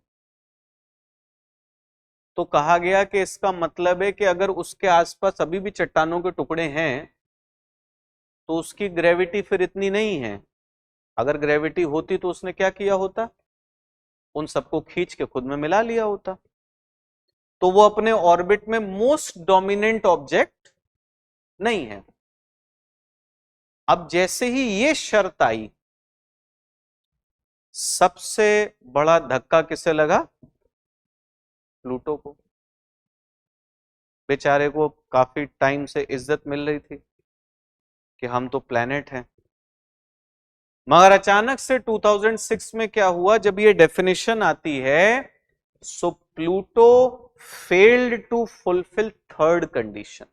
mention it in your notes that Pluto failed to fulfil third condition. Pluto तीसरी शर्त को पूरा करने में सफल नहीं हो पाया, और इसीलिए क्या किया गया, इसीलिए एक कैटेगरी बना दी गई, और वो कैटेगरी क्या है? ड्वार्फ प्लैनेट्स, बौने ग्रह। तो यहीं पर लिखो कि बौने ग्रह होते कौन हैं। अगर आप ड्वार्फ प्लैनेट्स की बात करोगे तो आप इन्हें कह सकते हो प्लैनेट लाइक ऑब्जेक्ट्स। लिखिए, प्लैनेट लाइक ऑब्जेक्ट्स ग्रहों के समान पिंड होते हैं, बट दिक्कत क्या है? लिखिए, they are not most dominant gravitational body, they are not most dominant gravitational body in their orbit. They are not most dominant gravitational body in their orbit. वह अपनी कक्षा में गुरुत्वाकर्षण के दृष्टिकोण से सर्वाधिक प्रभावी पिंड नहीं है, सर्वाधिक प्रभावी पिंड नहीं होते। तो आईएयू ने कहा कि भाई ऐसे जितने भी ऑब्जेक्ट्स हैं उन सबको क्या करो, एक अलग कैटेगरी बना दो और उन सबको डाल दो किसमें, कि वो ड्वार्फ प्लैनेट्स हैं। अब देखिए, ड्वार्फ प्लैनेट्स की अगर आप बात करते हो, बौने ग्रहों की अगर बात करते हो, तो इसमें कौन कौन आएगा? सबसे पहला नाम प्लूटो। प्लूटो के अलावा और कोई? प्लूटो के अलावा आएगा, लिखिए एरिस, एरिस, एरिस के अलावा आता है होमिया, ठीक है, होमिया, होमिया के अलावा आता है इसी में जिसे हम कहते हैं मेक, और इसमें आएगा सेरेस, सेरेस। याद रखिएगा 5 ऑब्जेक्ट्स हैं, 5 पिंड हैं जिन्हें रिकॉग्नाइज किया गया है किसके फॉर्म में, ड्वार्फ प्लैनेट्स, बौने ग्रह हैं। इनमें से आपको याद रखना है कि ये चारों प्लूटो, एरिस, होमिया और मेक ये आपको कहां पर देखने को मिलेंगे, ये आपको देखने को मिलेंगे, लिखिए बियॉन्ड नेपच्यून, ठीक है, नेपच्यून के आगे स्थित हैं ये। और अगर आप सेरेस की बात करोगे तो सेरेस कहां पर है, सेरेस को लिख लो इन एस्टेरॉइड्स बेल्ट, ये क्षुद्र ग्रहों की पेटी में है, यानी कि सेरेस एक एस्टेरॉइड है, एक क्षुद्र ग्रह है ये। नहीं, सेरेस को देखोगे ऑलमोस्ट स्फेरिकल है, ठीक है, बाकी सबको भी देखोगे एरिस, मेक, होमिया सब ऑलमोस्ट स्फेरिकल है, बट दिक्कत क्या है, सेरेस जो है वो एस्टेरॉइड्स बेल्ट में है और बाकी सब कुइपर बेल्ट में है ये। तो दिक्कत कहां पर आ रही है कि अब जहां पर इनका ऑर्बिट है वहां पर और भी बहुत सारे रॉक फ्रेगमेंट्स, ऑब्जेक्ट्स आपको देखने को मिल जाते हैं। तो ड्वार्फ प्लैनेट्स क्लियर हुआ, समझ में आया। अब चलते हैं कि देखो इस टाइम पर हमारा जो सोलर सिस्टम है, उस सोलर सिस्टम में आप देखोगे, so right now there are 8 planets, 8 ग्रह, and all these 8 planets they are divided into 2 categories। लिखिए planets of inner circle, planets of inner circle, और दूसरा आता है जिसे हम कहते हैं planets of outer circle। तो एक आ गया आंतरिक वृत्त के ग्रह और दूसरा आया बाह्य वृत्त के ग्रह, या फिर आप सीधे सीधे inner planets and outer planets कह सकते हो, आंतरिक ग्रह, बाह्य ग्रह, ठीक है। अब ये आंतरिक ग्रह और बाह्य ग्रह हैं क्या, थोड़ा सा मैं आप लोगों को समझाता हूं। देखिए अगर हम सन से चलना शुरू करें, सूर्य से अगर आप आगे की तरफ जाओगे तो सबसे पहले आपको एक छोटा सा ग्रह मिलेगा जो कि कौन सा है, मरकरी। इसके आगे आओगे तो एक और प्लेनेट हमें मिलेगा वीनस, और आगे की तरफ आओगे तो हमें मिल जाएगा अर्थ, और अर्थ से आप आगे आएंगे तो अर्थ के आगे हमें मिलता है मार्स, ठीक है बात। फिर जब आप इन प्लैनेट्स के आगे आते हो तो यहां पर आपको एक जोन मिलेगा, एक एरिया मिलेगा जिसे हम क्या कहते हैं, ये है हमारी एस्टेरॉइड्स बेल्ट, क्षुद्र ग्रहों की पेटी है ये। एस्टेरॉइड्स बेल्ट के आगे जब आप जाते हो तो एस्टेरॉइड्स बेल्ट के आगे सबसे पहले आपको मिलता है जुपिटर, फिर उसके आगे जाओगे सैटर्न, उसके आगे जाएंगे यूरेनस, और उसके आगे जाओगे तो नेपच्यून। ठीक है, ये हमारे टोटल 8 प्लैनेट्स हैं, 8 ग्रह हैं। हमने कहा कि हमारे ये जितने भी प्लैनेट्स हैं, इन प्लैनेट्स को आप क्या नाम देते हो? इनको आप नाम देते हो कि ये हैं हमारे इनर प्लैनेट्स, आंतरिक ग्रह हो गए।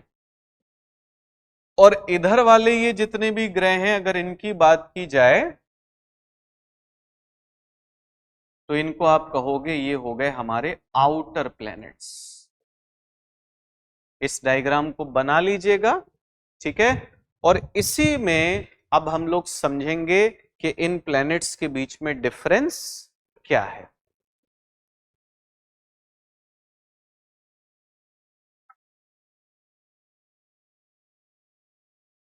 तो एक तरफ है इनर प्लैनेट्स, दूसरी तरफ है आउटर प्लैनेट्स, आंतरिक ग्रह और बाह्य ग्रह। अगर देखिए इनर प्लैनेट्स की बात की जाए, सबसे पहला पॉइंट जो इनके बारे में हम लिखेंगे या लिख सकते हैं, आप इस डायग्राम में एक चीज देख रहे हो कि ये सारे के सारे प्लैनेट्स छोटे हैं, स्मॉल साइज्ड हैं। तो पहली चीज हम इनके बारे में लिखेंगे स्मॉल साइज्ड प्लैनेट्स, छोटे आकार के ग्रह हैं। दूसरी चीज इन सभी प्लैनेट्स के बारे में अगर बोली जाए तो याद रखिएगा, ये सारे के सारे प्लैनेट्स किसके बने हुए हैं? रॉक्स एंड मेटल्स, चट्टानों से और धातुओं से बने हैं। तो लिख लेंगे made of rocks and metals, चट्टानों तथा धातुओं से निर्मित हैं। और अगर ये सब के सब रॉक्स एंड मेटल्स से बने होंगे तो इनकी डेंसिटी कैसी होगी? High density. तो नेक्स्ट पॉइंट में लिख लीजिए कैरेक्टराइज्ड बाय हाई डेंसिटी। ठीक है।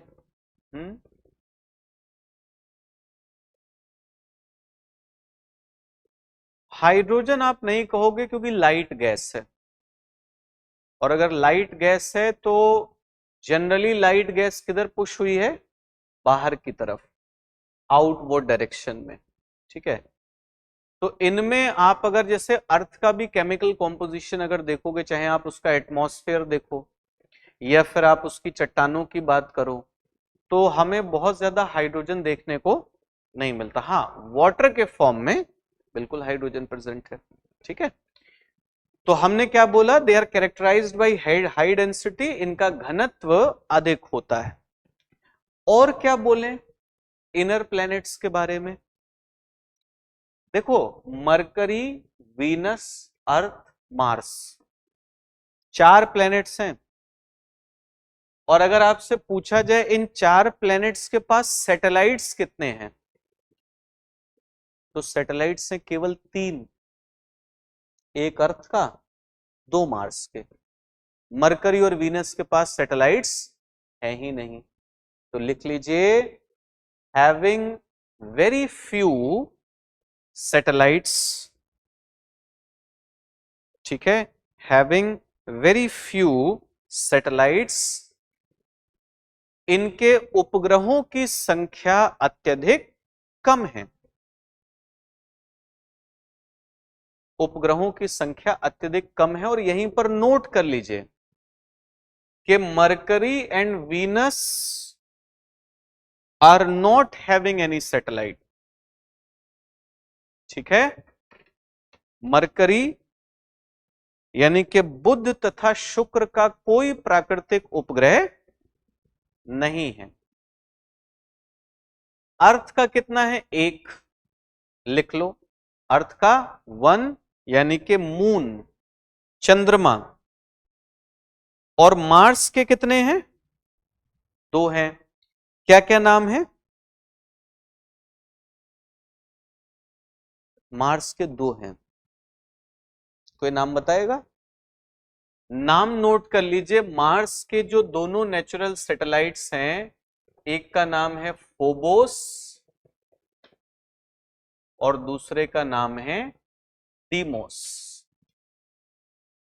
Phobos and Deimos. तो मतलब हुआ कि भाई यहां पर तो हमें केवल 4 सैटेलाइट्स मिले, ओ सॉरी 3 सैटेलाइट्स मिले 4 प्लैनेट्स में। एक ये इनका फीचर हो गया। अब और कुछ, तो एक और चीज आती है कि अगर आप मरकरी, वीनस, अर्थ और मार्स को देखोगे ना, हर एक प्लेनेट के पास एटमॉस्फेयर भी नहीं है। मरकरी का कोई एटमॉस्फेयर नहीं है। अगर ठीक ठाक एटमॉस्फेयर देखोगे तो केवल 2 प्लैनेट्स के पास है, अर्थ के पास और वीनस के पास।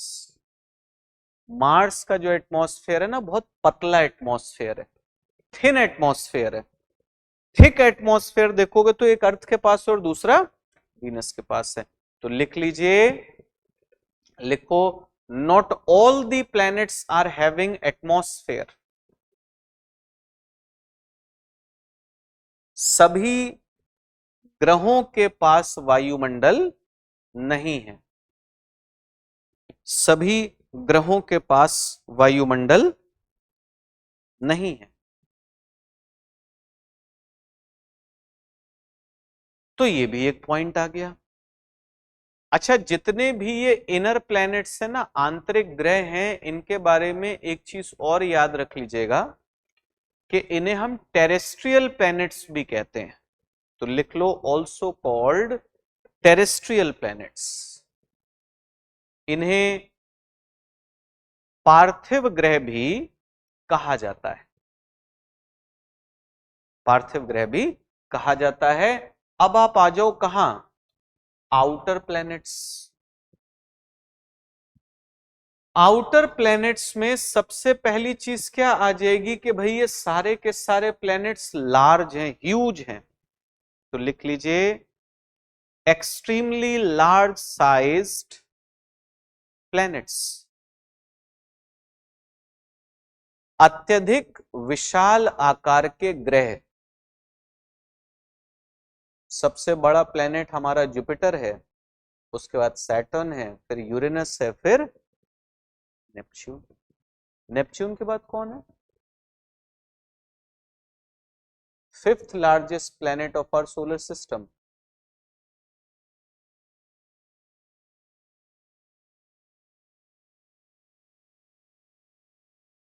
चार ही ऑप्शन है, 5 लोग हो आप लोग, एक एक चुन लो, है ना। 5th नंबर पर आता है अर्थ, 6th पर आता है वीनस, 7th पर आता है मार्स और 8th पर आता है मरकरी। ये सीक्वेंस याद रखना, पीसीएस वाले इस टाइप की चीजें भी पूछ लेते हैं, ठीक है। तो चलो, हमने कह दिया भाई सबसे बड़े हैं, ठीक हो गई बात। अब दूसरा क्या?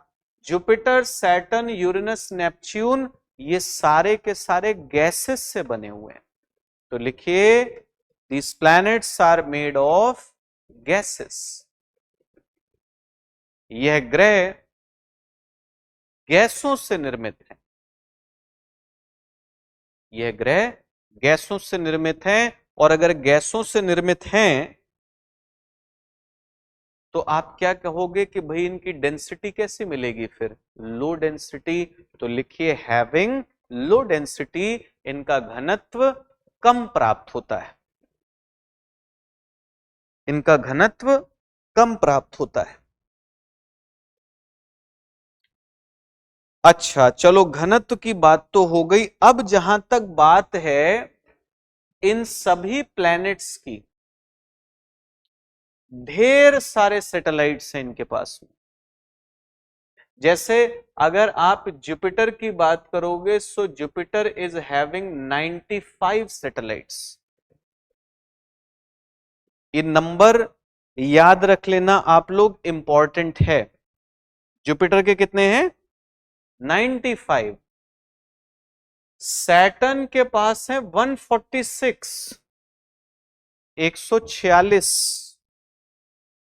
यूरेनस की बात करोगे 28 और नेपच्यून के पास है 16।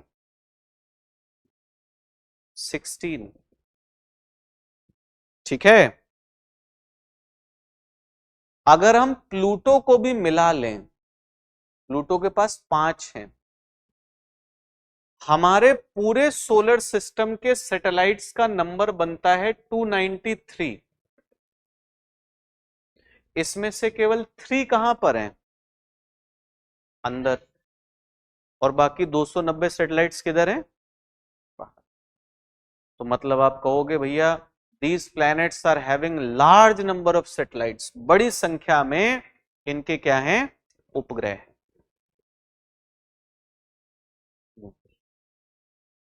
अभी सैटेलाइट्स के बारे में बात करेंगे हम लोग, ठीक है। पूरा मीनिंग देखेंगे कि उसका मीनिंग क्या होता है। ठीक, चलो तो एक तो ये बात आ गई कि भाई इनके तो ढेर सारे सैटेलाइट्स हैं, इतना हो गया। अब जहां तक बात आएगी एटमॉस्फेयर की, आपने यहां पर देखा इन सब के पास एटमॉस्फेयर, ऐसा नहीं कि सबके पास है, बट आउटर प्लैनेट्स में सारे के सारे प्लैनेट्स के पास एटमॉस्फेयर। तो लिखिए all the planets are having atmosphere. सभी ग्रहों के पास वायुमंडल है, सभी ग्रहों के पास वायुमंडल है। और एक चीज और आती है, that all these planets are having rings around them.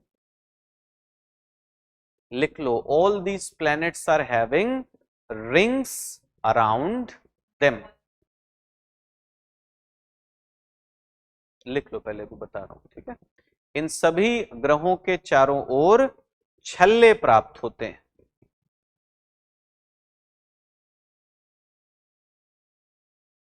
जैसे हम सैटर्न को बोलते हैं, है ना, ये सैटर्न को अगर आप देखोगे तो सैटर्न के चारों तरफ धूल से, चट्टानों से बने हुए रिंग्स हैं।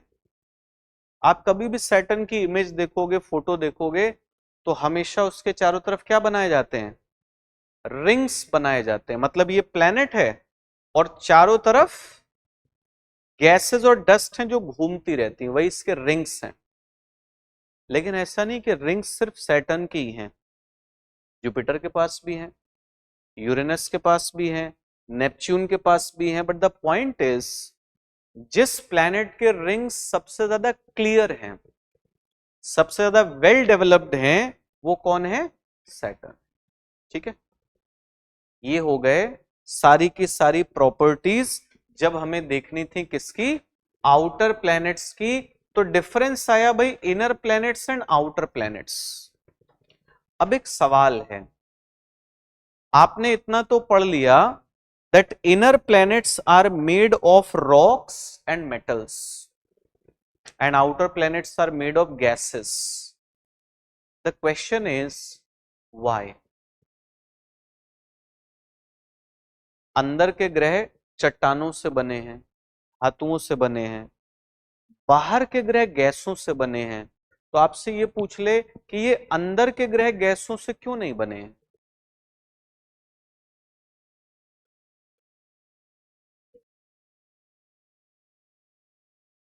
इसमें ना आप ग्रेविटेशनल फोर्स को ना बोल करके आप बोलो टेम्परेचर। देखो, बात सुनो, ये जितने भी प्लैनेट्स हैं ना, ये सन के बहुत क्लोज हैं। इतने नजदीक गैसेस कंडेंस नहीं हो सकती और कंडेंस होकर के प्लैनेट्स नहीं बना सकती। मगर आप इन सभी प्लैनेट्स की अगर बात करोगे, इन सभी ग्रहों की अगर बात करोगे, तो ये जितने भी प्लैनेट्स हैं ना, ये दूर हैं। और जब हम दूर जाते हैं तो टेम्परेचर घट जाएगा, कॉमन सेंस वाली बात है। और टेम्परेचर अगर घटेगा तो इसका मतलब हुआ कि वहां पर लो टेम्परेचर पर गैसेस कंडेंस हो सकती हैं, और गैसेस अगर कंडेंस होंगी तो क्या बना सकती हैं? प्लैनेट्स बना सकती हैं। तो इस बात को दिमाग में बिठा लीजिएगा, कभी भी सवाल बने कि अंदर के प्लैनेट्स रॉक्स एंड मेटल्स से क्यों बने हैं, बाहर के प्लैनेट्स गैसेस से क्यों बने हैं, it is simply because of distance from the sun, क्योंकि डिस्टेंस किसे इंफ्लुएंस करती है? टेम्परेचर को। ठीक है, एक बात और है, इन आउटर प्लैनेट्स को एक नाम दिया जाता है, they are called Jovian planets. Jovian, why they are called Jovian? Jovian means that they are made of gases. लिख लीजिएगा इस चीज को, these are called Jovian planets because they are made of gases. इन्हें जोवियन ग्रह कहा जाता है क्योंकि यह गैसों से निर्मित है। और एक चीज और इन्हें कहते हैं, these are also called giant planets. विशाल ग्रह भी इन्हें नाम दिया जाता है, जायंट प्लैनेट्स भी इनको कहते हैं हम। ठीक है, ये दो नाम याद रखने हैं आप लोगों को। क्लियर है? अब चलते हैं थोड़ा सा आगे। देखो, हमारे सोलर सिस्टम के अंदर जितने भी प्लैनेट्स हैं ना, जितने भी ग्रह हैं, उनके बारे में एक चीज याद रखेंगे, that planets are moving objects. ग्रह किस प्रकार के पिंड हैं? मूविंग हैं, गतिशील पिंड हैं। और अगर गतिशील पिंड की बात हो रही है तो याद रखिएगा, they are showing two types of movement, rotation around their axis, अक्ष के चारों ओर घूर्णन, अक्ष के चारों ओर घूर्णन, और दूसरा याद रखेंगे रिवोल्यूशन अराउंड दी सन, सूर्य के चारों ओर परिक्रमण। दो प्रकार के मूवमेंट्स शो करते हैं। अब यहां पर पॉइंट क्या है? यहां पर पॉइंट यह है कि जैसे रोटेशन की बात आई और आपसे एक सवाल पूछा जाए, बहुत simple, what is the significance of rotation? Rotation, तो रोटेशन से क्या होता है? Day and night. जैसे देखो, हम लोग अर्थ पर हैं, अभी आपने देखा कि सुबह सुबह सूरज निकल आया, दिन हो गया, अब धीरे धीरे टाइम बीतता जाएगा, और आजकल लगभग लगभग 5:30 बजे के आसपास सूरज डूब जाएगा, अंधेरा हो जाएगा, आप कहोगे रात हो गई। ये क्यों हो रहा है? क्योंकि जब भी कोई प्लेनेट घूमता है तो उसका एक हिस्सा सूरज के सामने आ जाता है, दूसरा हिस्सा सन के ऑपोजिट। जो सूरज के सामने वहां लाइट पड़ेगी, डे होगा, जो सूरज के ऑपोजिट है वहां लाइट नहीं पड़ेगी, वहां क्या होगा? रात। तो रोटेशन से क्या हो रहा है? दिन और रात होते हैं। ठीक है, याद रखिएगा, इसको नोट कर लो कि रोटेशन की आउटकम, इसका परिणाम क्या होगा? लिखिए, occurrence of day and night, दिन तथा रात का होना, occurrence of day and night. और जब आप आओगे रिवोल्यूशन, परिक्रमा, परिक्रमण, तो रिवोल्यूशन से याद रखना कि इसकी जो आउटकम होती है, परिणाम होता है, वो क्या होगा? मगर सीजन चेंज सिर्फ और सिर्फ रिवॉल्यूशन से नहीं होता है। जैसे अगर आपसे कभी पूछा जाए ना कि हमारी अर्थ अगर इस तरीके से स्ट्रेट होती और ऐसे ही वो सन के चारों तरफ घूमती तो क्या सीजन चेंज होता? आप कहोगे नहीं। सीजन चेंज हो रहा है बिकॉज अर्थ इज टिल्टेड ऐसे, और ये ऐसे टिल्टेड फॉर्म में सन के चारों तरफ क्या करती है? रिवॉल्व करती है। तो उससे क्या होता है ना, कभी नॉर्थ पोल सन की तरफ हो जाएगा, साउथ पोल सन से दूर, फिर जब ये घूम के इधर आएगी तो साउथ पोल सन की तरफ हो जाएगा, नॉर्थ पोल सन से दूर। इस वजह से क्या होता है? Season change. तो सीजन चेंज में क्या लिखेंगे? लिखिए revolution along with tiltation. Revolution along with tiltation causes season change. परिक्रमण अक्ष पर झुकाव के साथ मिलकर, अक्ष पर झुकाव के साथ मिलकर ऋतु परिवर्तन उत्पन्न करता है। ऋतु परिवर्तन उत्पन्न करता है। अब एक टर्म यहां पर और आएगा, जब आपने रोटेशन रिवॉल्यूशन की बात की ना, जैसे आपसे पूछा जाए रेट्रोग्रेड प्लैनेट्स, एक टर्म है रेट्रोग्रेड प्लैनेट्स। देखो रेट्रोग्रेड का मतलब क्या है, सुनो।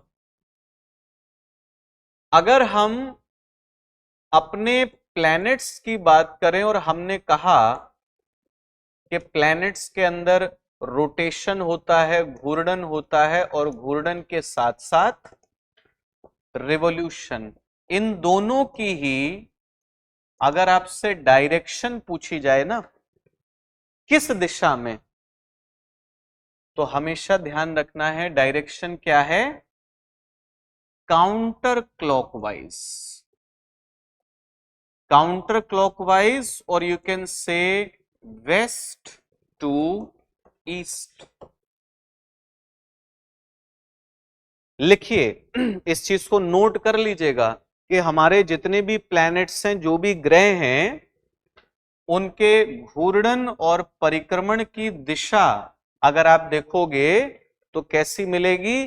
काउंटर क्लॉकवाइज, यानी कि वामावर्त। वामावर्त या फिर पश्चिम से पूर्व।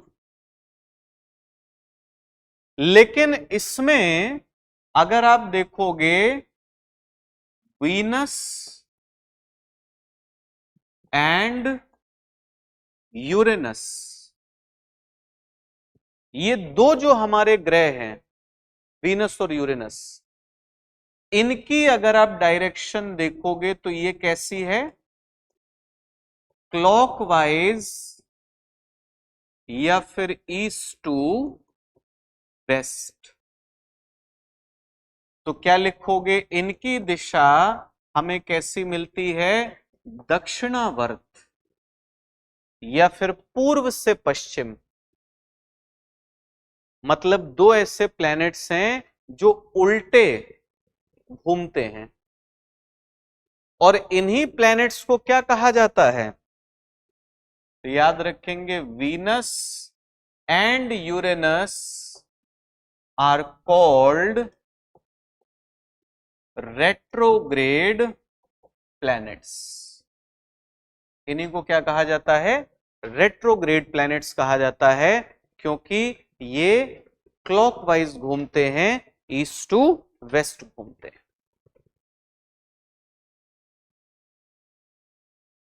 सारा जितना भी आप कहोगे एक्सेप्टेंस हो गया या नॉमेनक्लेचर हो गया, ये सारा काम है इंटरनेशनल एस्ट्रोनॉमिकल यूनियन का है। हाँ। बेसिकली ना ज्यादातर जो टर्म्स यूज होते हैं वो ग्रीक टर्म्स यूज होते हैं, है ना, क्योंकि आप चाहे एस्ट्रोनॉमी की बात करो या ज्योग्राफी की बात करो, दोनों ही सब्जेक्ट्स की ओरिजिन ग्रीक रोमन्स स्कॉलर्स ने की है, ठीक है, तो वहीं से ज्यादातर जो टर्म्स हैं वो आते हैं। ठीक, इतना क्लियर हो गया यहां तक?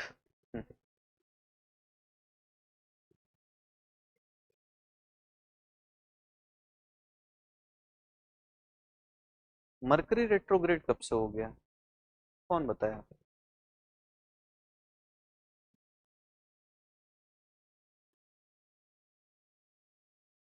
अच्छा, वो ज्योतिष विज्ञान की बात कर रही हैं आप?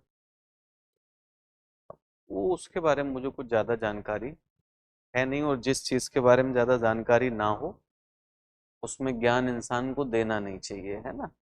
ज्योतिष विद्या एक अलग चीज है, वो ग्रहों की दशाओं के हिसाब से चलती है कि आपकी जो कुंडली है उसमें कौन सा ग्रह किस दशा में है ना, मतलब जो जितना मुझे पता है, वो इसके आगे मेरी सीमा समाप्त हो जाती है, ठीक है।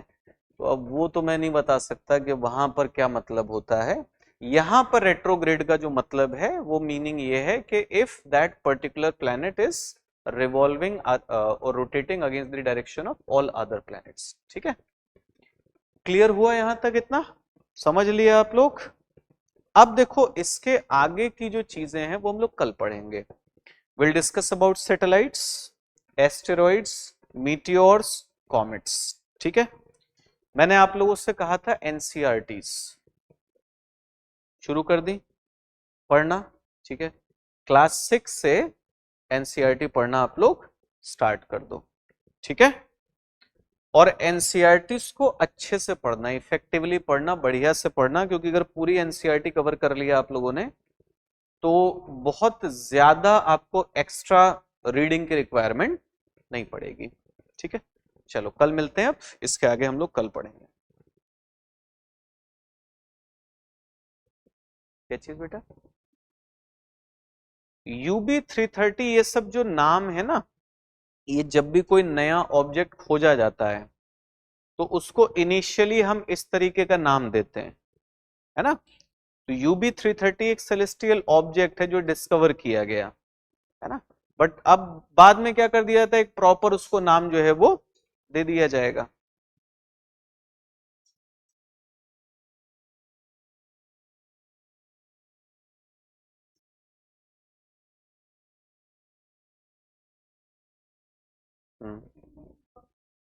हाँ तो सिंपल है ना, UB330 जो भी कोई आप इस तरीके का ऑब्जेक्ट पढ़ रहे हो, वो सिंपल सी एक बात है कि वो एक प्लेनेट टाइप एक स्ट्रक्चर होगा, एक ऑब्जेक्ट होगा, ठीक है, जो रिवॉल्व कर रहा है, ठीक है, ऑलमोस्ट स्फेरिकल शेप का है। बट बात वही आ जाती है कि उसको आप क्या प्लेनेट नहीं मान सकते, बिकॉज उसका ऑर्बिट जो है उसमें और ज्यादा रॉक फ्रेगमेंट्स। अभी तो आप पढ़ोगे ना, अगर क्वीपर बेल्ट पढ़ना शुरू करोगे तो क्वीपर बेल्ट में आपको 10 और ऐसे स्ट्रक्चर्स जो हैं वो मिल जाएंगे जो प्लेनेट लाइक स्ट्रक्चर्स हैं, बट हम उन्हें प्लेनेट नहीं मानते simply because of that definition, ठीक है। चलिए, थैंक यू।